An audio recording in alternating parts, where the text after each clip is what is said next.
গ্রামে আছি, গ্রামে আসিয়া যেই রকম গরম, মনে করেন যে খালি এসি পাই ঢুকতেছি একটু গাছের ঠান্ডা বাতাসের জন্য। দেখেন সুন্দর মানে মোটামুটি একটা প্লেসে আসলাম। এর মাঝে ব্যারিস্টার সুমনের মনে করেন যে একটা ভিডিও আমার সামনে আসলো। কি ভিডিও? ব্যারিস্টার সুমন তার বন্ধুর বউকে, মনে করেন যে তার বন্ধুর বউকে একটা শাড়ি গিফট দিয়েছিল ঈদে। সেই শাড়িটা নাকি জাকাতের শাড়ি, মানে প্রধানমন্ত্রীর ত্রাণ তহবিল থেকে 500 শাড়ি পাইছিল ব্যারিস্টার সুমন। সেই শাড়ি থেকে তার বন্ধুর বউকে একটা শাড়ি উপহার দিছে। তখন বিষয় হচ্ছে সেই বন্ধু আবার টের পায়ে গেছে, বন্ধুর বউ টের পাইছে যে আসলে এটা বিশেষ শাড়ি, তানের শাড়ি। এরপরে মনে করেন বিষয়টা অনলাইনে এবং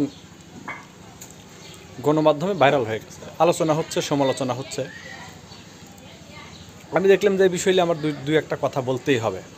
কাহিনী হচ্ছে ব্যারিস্টার সুমন ভালো মানুষ, নিতান্তে একজন ভালো মানুষ। তার ভোট হোক আর না হোক, এমপি হওয়াতে আমি খুবই খুশি। একজন মানুষ, বাঙালি বলি তো কথা, বাঙালি বলে কথা না, এমপি হয়েছে, মনে করেন যে ব্যারিস্টার, তারপর এমপি হয়েছে। এখন তো বন্ধু বান্ধবদের ভুলে যাবে, এটাই স্বাভাবিক।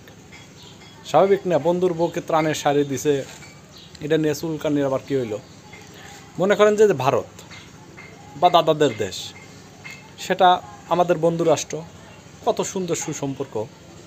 সেই দাদাদেরকেই যদি এই গত ঈদে বয়কট করতে পারে, তাদের শাড়ি তো মনে করেন যে কেউ কেনে নাই, প্রচুর বয়কট হয়েছে। স্ক্রিনে আমি উঠাই দিচ্ছি একটা নিউজ, প্রচুর কম বিক্রি হয়েছে এই ঈদে দাদাদের শাড়িটারি।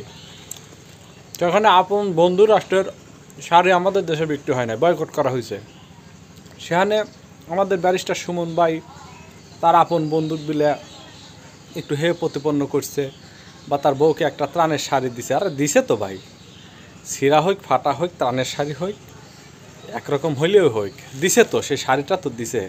সেই শাড়ি নিয়ে মনে করেন যে এখন তোলপাড় শুরু হয়ে গেছে, আলোচনা প্রত্যেকটি মিডিয়া আলোচনা হচ্ছে, প্রত্যেকটি মিডিয়াতে মনে করেন যে সেই সমালোচনা হচ্ছে ব্যারিস্টার সুমন আর এমপি মন্ত্রীকে। ধরেন বাংলাদেশের যত লেভেল ক্রস করবে, মনে করেন যে বন্ধু বান্ধবদের তো চিনার কোনো টাইম নাই, টাইম আছে টাইম নাই। যেমন আমি আমার কথা বলি, আমার ফ্রেন্ড একটা হয়েছে মিঠু নাম, সেনাবাহিনী হয়েছে, আমি সাংবাদিক হয়েছি, আর একজন ব্যান চালায়, একজন রাজমিস্ত্রির কাজ করে।